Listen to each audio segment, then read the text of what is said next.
قال الله تبارك وتعالى: أعوذ بالله من الشيطان الرجيم. بسم الله الرحمن الرحيم. يا أيها الذين آمنوا لا تتخذوا اليهود والنصارى أولياء بعضهم أولياء بعض ومن يتولهم منكم فإنه منهم. صدق الله مولانا العظيم. إن الله وملائكته يصلون على النبي يا أيها الذين آمنوا صلوا عليه وسلموا تسليما. اللهم صل على سيدنا ونبينا وحبيبنا وقرة أعيننا محمد وعلى آلہ وأصحابہ وبارک وسلم. میرے محترم دوستو، اللہ تعالی ہمارے رب ہیں، ہمیں پالنے والے، پیدا کرنے والے، پالنے والے اور ہماری تربیت کرنے والے، ہمارے نفع نقصان کا خیال رکھنے والے، دنیا آخرت ہماری بہترین سے بہترین ہو جائے، اس کے لیے اللہ رب العزت نے ایک نظام زندگی بنا کر ہمیں دیا. جس طرح ہم اپنے بچوں کو ٹریٹ کرتے ہیں، اپنے بچوں کا خیال کرتے ہیں، ان کی تربیت کرتے ہیں. بعض لوگ بہت اس معاملے میں بہت نازک ہوتے ہیں اور بہت ہی حساس طبیعت کے مالک ہوتے ہیں. وہ یہ بھی خیال کرتے ہیں کہ میرا بچہ کلاس میں اس کا جو بینچ فیلو ہے وہ کون ہے. یہاں تک دیکھتے ہیں بعض لوگ بینچ پر اس کے ساتھ جو بیٹھتا ہے وہ کون ہے. اتنی بچوں کی تربیت کے بارے میں حساسیت ہوتی ہے ان میں.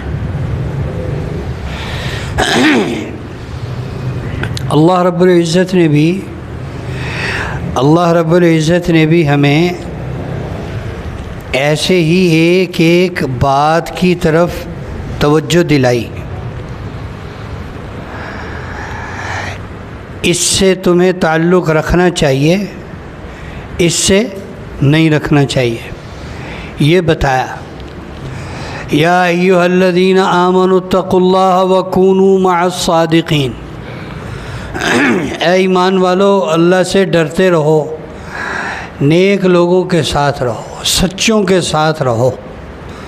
یعنی تمہاری اٹھک بیٹھک، تمہارا تعلق کس کے ساتھ ہو؟ سچوں کے ساتھ ہو. برے لوگوں کے ساتھ تمہارا اٹھنا بیٹھنا نہ ہو. من حیث الفرد من حیث القوم ہمیں یہ کہا گیا. اتبع سبیل من اناب الی. اس آدمی کے راستے پر چلو جو میری طرف رجوع کرتا ہے، جس کا تعلق اللہ کی ذات عالی کے ساتھ ہے.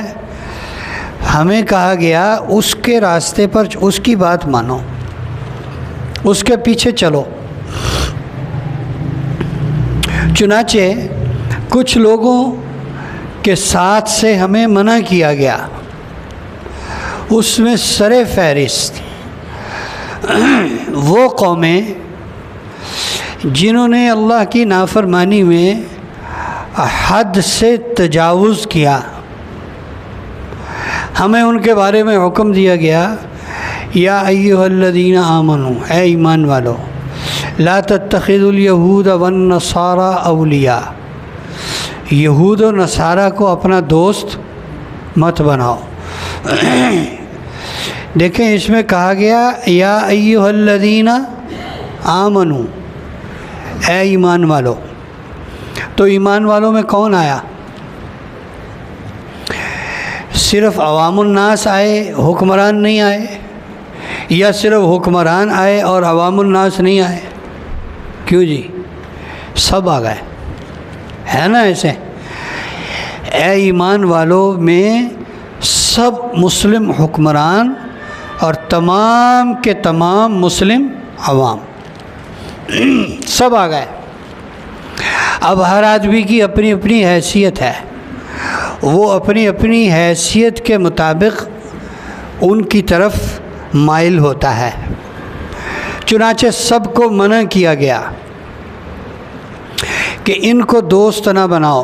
عام عوام الناس کے لیے یہ حکم کیسے ہوگا؟ ان کو دوست نہ بناؤ، ان کی معاشرت نہ اپناؤ، ان کی معاشرت نہ اپناؤ۔ یہ ایک مجموعی طور پر میں نے لفظ عرض کر دیا۔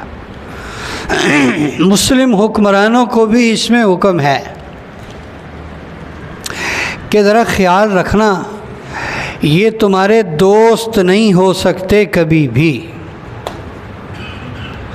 وَلَن تَرْضَىٰ عَنْكَ الْيَهُودُ وَلَا النَّصَارَىٰ حَتَّىٰ تَتَّبِعَ مِلَّتَهُمْ۔ یہ قرآن پاک کی آیت ہے کہ یہودی نصرانی تم سے مسلمانوں کبھی راضی نہیں ہوں گے، حَتَّىٰ تَتَّبِعَ مِلَّتَهُمْ، یہاں تک کہ تم ان کی پیروی کر لو، ان کے دین میں داخل ہو جاؤ۔ اس کے لیے مرتد ہونا پڑے گا۔ اور یہودی تو آپ کو پتہ ہے جتنے یہودی ہیں وہ سارے نسلی ہیں، وہ کسی غیر نسل کو اپنے مذہب میں لیتے بھی نہیں ہیں۔ اس لیے اللہ تعالیٰ نے قرآن پاک میں فرمایا لَتَجِدَنَّ أَشَدَّ النَّاسِ عَدَاوَةً لِلَّذِينَ آمَنُوا الْيَهُودَ وَالَّذِينَ أَشْرَكُوا، کہ تم پوری دنیا میں کہیں بھی چلے جاؤ، تمہیں سب سے زیادہ مسلمانوں کے ساتھ دشمنی کرنے والے دو قومیں ملیں گی، یا یہود یا ہنود، ہندو۔ دو قومیں ہیں جو مسلمانوں کی دشمنی میں بہت آگے ہیں۔ تاریخ اٹھا کر دیکھ لیں، تاریخ اٹھا کر دیکھ لیں، مسلمان اور اسلام دشمنی میں ان دو قوموں نے اپنی عزتیں تک بیچ ڈالی، اپنی عورتیں تک بیچ ڈالی۔ تاریخ پڑھ کے دیکھیں،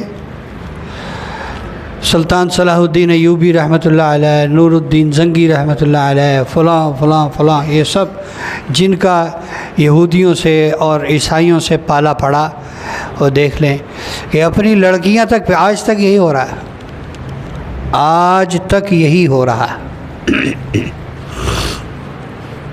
زن اور زر، دو چیزوں سے انہوں نے مسلمان کو پھانسا ہے، دو چیزوں سے، دونوں چیزیں پیش کی ان کو، اور مسلمان بیچارہ ایمان کا کمزور ہوتا ہے، وہ پھنس جاتا ہے۔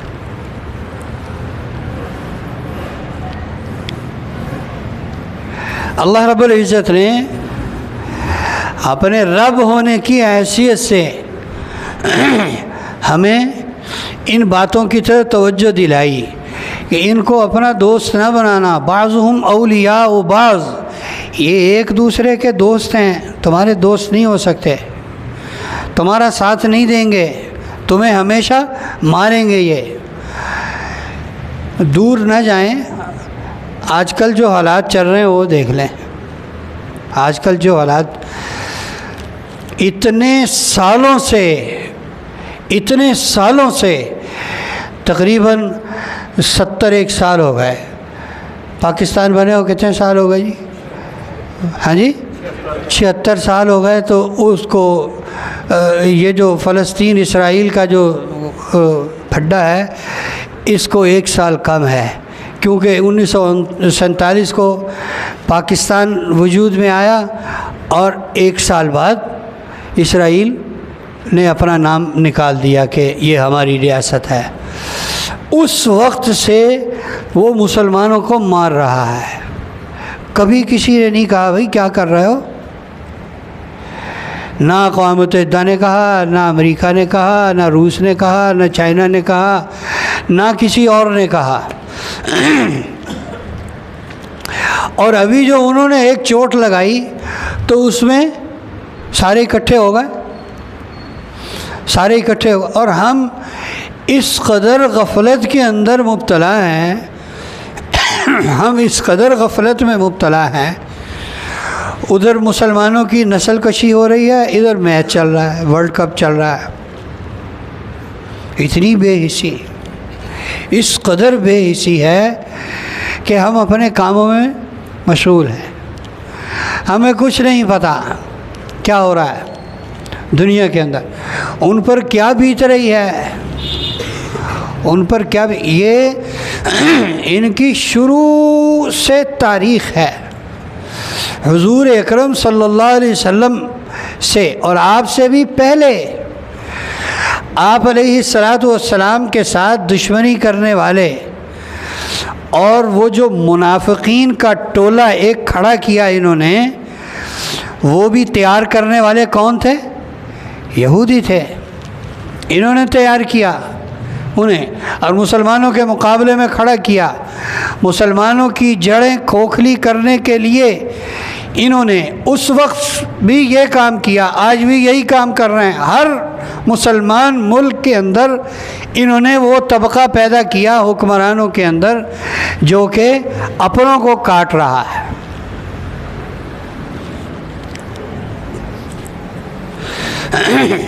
حضور اکرم صلی اللہ علیہ وسلم کے ساتھ ان کی دشمنی اس قدر تھی، آپ علیہ الصلاۃ والسلام کو زہر تک دیا، انہوں نے زہر تک دیا، آپ کو اور کئی طریقے سے قتل کرنے کی نعوذ باللہ کوششیں کی۔ بالآخر پھر اللہ تعالیٰ نے انہیں ہر جگہ پر شکست دی اور ذلت دی، اور حضرت عمر رضی اللہ تعالیٰ عنہ نے پھر اپنے زمانے میں انہیں عرب سرزمین سے بالکل نکال دیا۔ ابھی تک ان کے منصوبے میں یہ ہے کہ مدینہ منورہ بھی ہمارا ہے، ہم لیں گے۔ یہ تو ایک اللہ کے نبی نے فرما دیا کہ وہ یہاں تک آ نہیں سکیں گے، مدینہ منورہ تک پہنچ نہیں سکیں گے، تو اللہ ان کو یہاں اپنی طاقت سے روکیں گے۔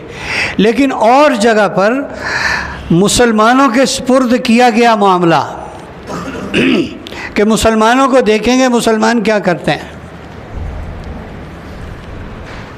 کم از کم ہم اپنے اندر کچھ شعور تو پیدا کر لیں۔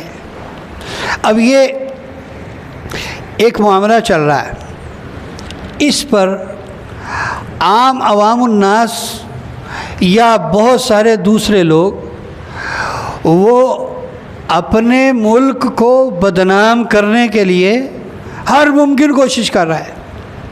پاکستان نے کیا کیا، پاکستان نے کیا کیا، پاکستان نے کیا کیا، پاکستان نے کیا کیا، اور ہر محاذ پر وہ یہ بات کر رہے ہیں،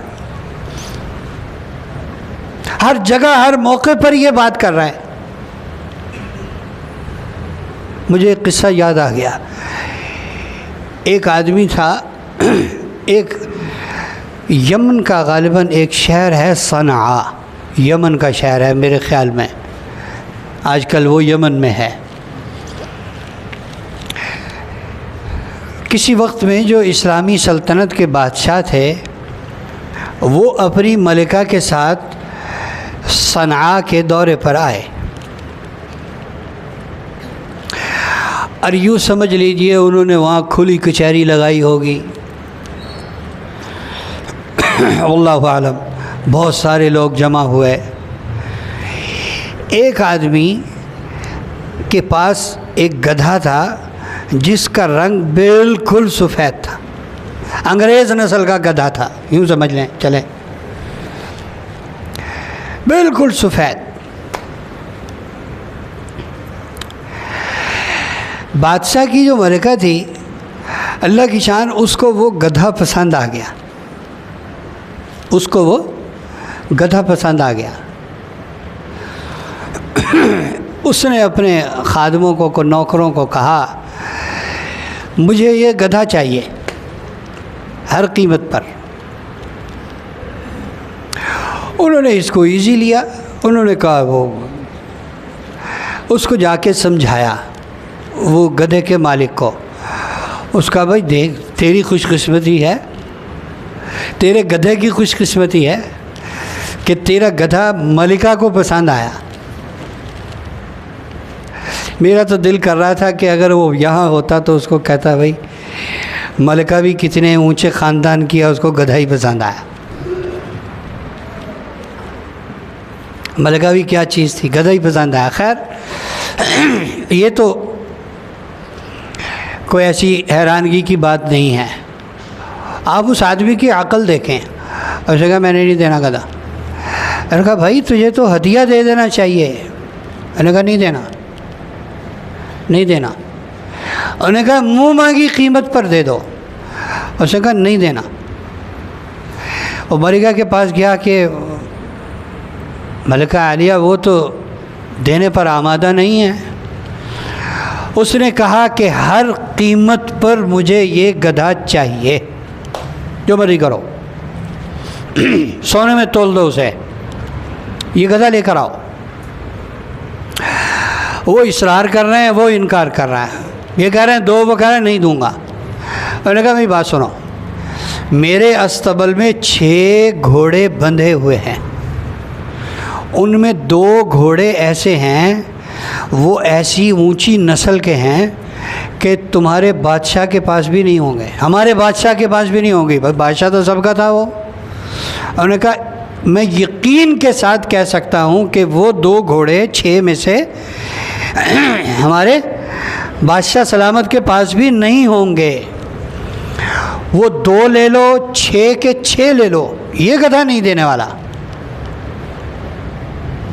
اس نے کہا یار بات کیا ہے، بات کیا ہے؟ اس نے کہا کہ اس میں میرے بادشاہ اور میرے بادشاہ کی بیوی کی بھی انسلٹ ہوگی، ان کی بھی بے عزتی ہوگی، اور میرا جو شہر ہے نا، میرا جو وطن ہے، اس کی بھی بے عزتی ہوگی۔ بادشاہ کی اور ملکہ کی بے عزتی کیسے؟ کہنے لگا لوگ کہیں گے اتنا بڑا بادشاہ، مسلمان سلطنت کا ساری کا بادشاہ، اور اس کی ملکہ کو پسند آیا تو کیا پسند آیا؟ گدھا۔ دوسرا کہتا ہے میرے وطن کی بھی اس میں بے عزتی ہے، لوگ پوچھیں گے بھائی گدھا کہاں سے آیا؟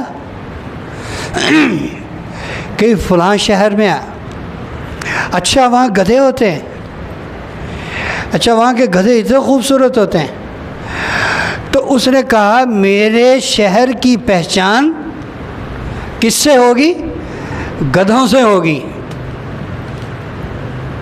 نہیں اس کو مار دوں گا، کسی کو نہیں دوں گا، کہ میرے وطن کی پہچان گدھوں سے ہوگی۔ اپنے وطن کی لوگ اس طرح عزت کرتے تھے جیسے اپنی عزت کرتے تھے، اور ہم کیا کر رہے ہیں؟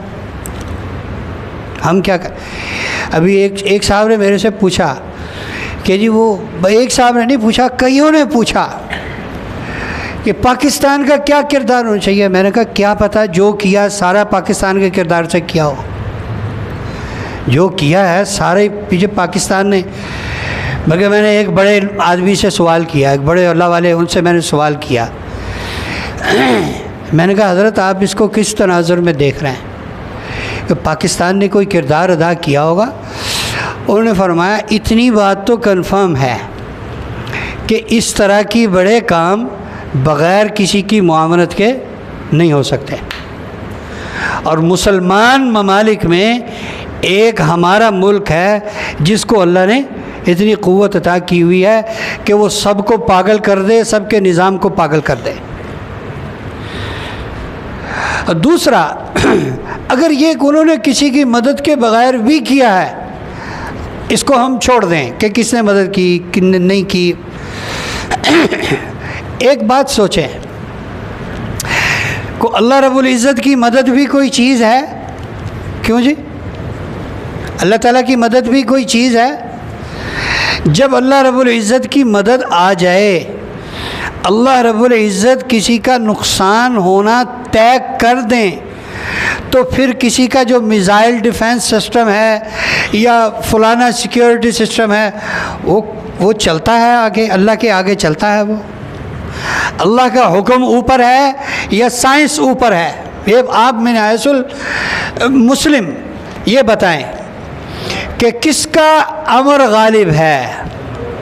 الا لہ الخلق والامر تبارک اللہ رب العالمین. غور سے سنو، ساری چیزوں کو پیدا کرنے والے بھی کون ہیں؟ اللہ. اور ہر چیز پر حکم بھی کس کا چلتا ہے؟ اللہ کا. کو اللہ کی قدرت پر بھی تو کوئی نظر کرنی چاہیے اسلام ایمان والے کو.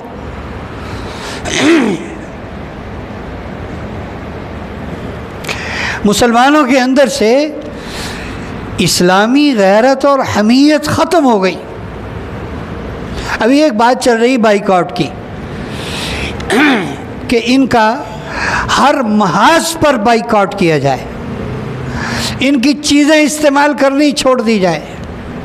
ان کی تو بازے بڑھ بڑھ کے اس میں منفی باتیں کر رہے ہیں. بھئی اتنی بات تو طے ہے کہ اقتصادی طور پر وہ انتہائی مضبوط ہیں، تو ہر طور پر وہ مضبوط ہیں. اور ہم جو مار کھا رہے ہیں مسلمان ہر جگہ پر، چلو ہم دوسروں کو چھوڑ دیں، ہم اپنے ملک کو لے لیں، ملک خدا داد پاکستان کو. ہمیں اقتصادی طور پر ہی مار پڑ رہی ہے نا زیادہ. ویسے اللہ کے فضل و کرم سے نہ غیرت کی کمی ہے، نہ حمیت میں کمی ہے، نہ ایمان کی کمی ہے، نہ ہمارے بڑوں نے تو ہمیں یہ سمجھایا ایک مثال سے کہ 10 کروڑ روپے کا ہیرا ہے، 10 کروڑ روپے کا اتنا سا ہیرا ہے، وہ گوبر میں گر جائے، وہ گندگی میں غلاظت میں گر جائے، تو اس کی قیمت کتنی کم ہوگی؟ وہ کتنا ڈی ویلیو ہوگا؟ کیوں جی؟ 9 کروڑ کا رہ جائے گا، 8 کا رہ جائے گا، 5 کا نہیں. کتنے کا رہے گا؟ وہ 10 کا ہی رہے گا. اس کو وہاں سے نکالنا ہمت اور حوصلے کی بات ہے. بس یہ حوصلہ چاہیے. آپ اس کو گندگی سے نکال کے دھوئیں تو اس کی قیمت کتنی ہے؟ یہ جتنے ہمارے نوجوان ہیں، جتنے غافل ہیں، جتنے دین سے دور ہیں، یاد رکھیں اس بنا پر ان کے اندر دل میں جو ایمان کا بیج ہے، اللہ کی قسم وہ کم نہیں ہو رہا. بس ذرا ان کو نکالنے کی اس ماحول سے اور اچھے ماحول میں لے جانے کی اور ذرا پالش کی ضرورت ہے. یہ سارے کے سارے ایسے کام والے لوگ ہیں کہ جس کی کوئی حد نہیں ہے.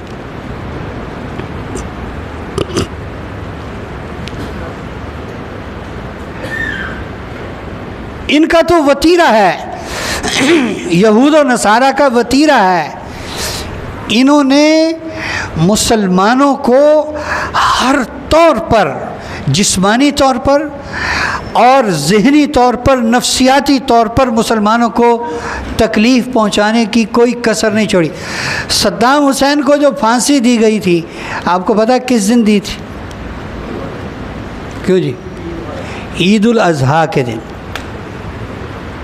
یاد ہے صدام حسین کو پھانسی دی تھی. پہلے سارے اس کو گالیاں دیتے تھے، بعد میں اس کی قدر کی. معمر قذافی جو تھے لیبیا کے، ان کے ساتھ بھی ایسے ہی ہوا. وہ جنہوں نے وہ تمام مسلم حکمران، وہ تمام مسلمان حکمران جس میں ہمارے بھٹو صاحب بھی تھے، جنہوں نے اسلامک بلاک بنانے کی کوشش کی، ان سب کو انہوں نے راستے سے ہٹا دیا. جن لوگوں کو تھوڑی سی واقفیت ہے انہیں پتہ ہوگا، میں ایسے ہی فالتو بات نہیں کر رہا. انہوں نے مسلمانوں کو ہر طرح سے زک پہنچائی، تکلیف پہنچائی۔ سلطان صلاح الدین ایوبی رحمۃ اللہ علیہ کے زمانے میں پورا عالم کفر، یہود و نصارہ سارے مل کر ان کے مقابلے میں تھے۔ اس میں ایک بدماش تھا بڑا، جو ان کا بڑا خون خوار قسم کا کمانڈر تھا اور جنرل تھا۔ اس کا نام ریجینالڈ تھا یا رونالڈ تھا یا کیا تھا، بہرحال اس کا بدماش کا ایک محبوب مشغلہ تھا۔ ایک تو ہے مسلمانوں کو قتل کرنا، مسلمانوں کی عورتوں کو قتل کرنا، ان کے بچوں کو قتل کرنا، چھوٹی بچیوں کو اغوا کرنا، یہ تو سب تھے۔ اس کا ایک اور محبوب مشغلہ تھا، وہ یہ تھا کہ اس کو جب پتہ لگتا کہ مسلمانوں کے فلاں علاقے سے حج کے لیے ایک قافلہ نکلا ہے تو یہ اس کے تعاقب میں جاتا تھا، حاجیوں کو پکڑتا تھا اور حاجیوں کو قتل کرتا تھا۔ جس حاجی کو پکڑ کر قتل کرتا تھا اس کو قتل سے پہلے یہ بدماش کہتا تھا، کدھر ہے تیرا اللہ، کدھر ہے تیرا خدا، بلانا اب اس کو، تو اس کے لیے جا رہا ہے حج کرنے تو اس کو بلا، تیری مدد کے لیے وہ کیوں نہیں آتا۔ سلطان ایوبی رحمۃ اللہ علیہ کو یہ بات پہنچی تو اس قدر غصہ تھا سلطان ایوبی رحمۃ اللہ علیہ کو، جو ان کے ساتھ ان کی تاریخ لکھ رہا تھا آدمی، وہ یہ کہہ رہا تھا کہ میں نے اپنی زندگی میں سلطان ایوبی کو کبھی غصے میں نہیں دیکھا سوائے اس موقع پر کہ سلطان ایوبی نے غصے میں قسم کھائی کہ میں اس کو اپنے ہاتھ سے قتل کروں گا، اور پھر باقاعدہ اس کے لیے انہوں نے دعا کی، ہر موقع پر دعا کی، یا اللہ مجھے اس کو پکڑ کر اس کی گردن اتارنے کی توفیق عطا فرما جس نے مسلمانوں پر اتنا ظلم کیا۔ چنانچہ ایک لڑائی ہوئی جس میں ان کے 6 یا 8 بڑے بڑے بدماش اور بادشاہ اور بڑے بڑے جرنیل پکڑے گئے، جن میں یہ بدماش بھی تھا۔ تو ان کا ایک رواج تھا، مسلمانوں میں ایک اچھا رواج تھا کہ جس دشمن کو معاف کر دیتے تھے اس کو پانی اور شربت پیش کرتے تھے۔ چنانچہ سلطان ایوبی رحمۃ اللہ علیہ نے سب کو شربت پیش کیا سوائے اس کے، جو اس کے ساتھ بیٹھا ہوا تھا اس نے آدھا شربت اس کو دیا تو سلطان ایوبی رحمۃ اللہ علیہ نے تلوار نکالی اور کہا، ہم شربت اس کو پیش کرتے ہیں جس کو معاف کر دیتے ہیں۔ آپ سب کو شربت پیش کیا گیا، آپ کی جان کی معافی ہے، میرے آپ دشمن ہیں، پہلے بھی مجھ سے لڑتے رہے، اب بھی آپ نے مجھ سے لڑنا ہے، یہ مجھے پتہ ہے، مجھے اس کی کوئی فکر نہیں ہے، میرے ساتھ میدان میں آؤ، مقابلہ کرو، جتنی دیر مرضی چاہے کرو، غیرت مندوں کی طرح مقابلہ کرو۔ لیکن اس نے میرے خدا کو چیلنج کیا تھا، اس نے حاجیوں کو قتل کیا تھا، اور ہر حاجی کو قتل کرتے ہوئے اس نے کہا تھا، بلاؤ اپنے خدا کو، بلاؤ اپنے اللہ کو، میں تمہیں قتل کر رہا ہوں، وہ تمہاری مدد کے لیے کیوں نہیں آ رہا؟ میں اس کو بتانا چاہتا ہوں کہ لو دیکھو، آج میرا اللہ، آج میرا خدا، آج میرا رب ہماری مدد کو آیا ہے، اور یہ بندھا ہوا ہے آج، اور اس کی گردن اتار دی۔ غیرت و حمیت ہے۔ آج بھی مسلمان اتنا گیا گزرا نہیں ہے، جو سب سے گیا گزرا ہے اس کے دل میں بھی اس کی بات چیت سنا کریں، وہ کہے گا انشاءاللہ یہ کام ہو جائے گا، انشاءاللہ میں کر دوں گا، انشاءاللہ یہ ہو جائے گا، کل کو کروں گا انشاءاللہ۔ یہ جو انشاءاللہ ہے یہ کیا ہے؟ یہ جو انشاءاللہ ہے یہ کیا ہے؟ حالات کی تنگی اور سختی دیکھ کر یہ کہنا بس یہ اللہ کرے گا، کبھی آسانی بھی آئے گی، یہ کیا ہے؟ یہ کیا ہے؟ یہ اندر کا ایمان ہے، گیا نہیں ہے۔ بدعمالی میں مبتلا ہیں ہم سب اور گندگی کے اندر ڈوبے ہوئے ہیں۔ ذرا کوئی آ کر نکال دے، پاک صاف کر لے، اور ذرا کوئی آ کر پالش کر دے۔ خدا کی قسم آج کا نوجوان بھی جو بالکل دین سے غافل ہے، کسی سے پیچھے اور کم نہیں ہے۔ ہم نے یہ بات سیکھی ہے۔ لیکن میں یہ ضرور عرض کروں گا، اللہ کا واسطہ ہے، ہمارے نوجوانوں کو ہوش سے کام لینا چاہیے۔ صرف نوجوان نہیں ہے، یہ میچ ایک نشہ ہے، ایک جنون ہے۔ بڈھے بڈھے بھی میچ کے پیچھے لگے ہوتے ہیں۔ کتنے آؤٹ ہو گئے جی؟ کتنے اسکور ہو گئے جی؟ کنیاں اووریں ہو گئی ہیں جی؟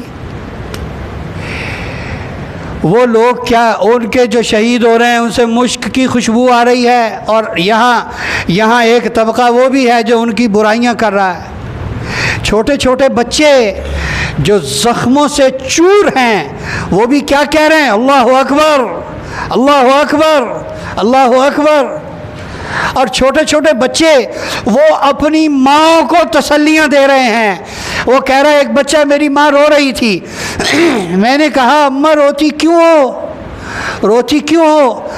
ہمیں انبیاء کی سرزمین کا اللہ نے وارث بنایا ہے، رونے کے لیے نہیں بنایا۔ ایسے بچے ہیں یہاں، ایسے نوجوان ہیں یہاں، اور ان کو کہہ رہے ہیں یہ علاقہ خالی کر دو، وہ کہہ رہے ہیں مریں گے، یہیں مریں گے، علاقہ نہیں چھوڑیں گے۔ کم از کم درجہ یہ ہے ہم خاموش رہیں، مسلمانوں کے بارے میں کوئی بات نہ کریں، اپنے ملک کے بارے میں کوئی بات نہ کریں۔ جو ہم جن پابندیوں میں جکڑے ہوئے ہیں، ہمارے لیے ممکن ہے کہ ہمارے حکمران اعلان کریں کہ جناب ہم وہاں فوج بھیجیں گے، ممکن ہے۔ خاموشی کے ساتھ پتہ نہیں وہ کیا کچھ کر رہے ہوں گے۔ لیکن ان تمام باتوں کے باوجود جو مضبوط قسم کا احتجاج پاکستان میں ہوا وہ پورے دنیا میں کہیں نہیں ہوا۔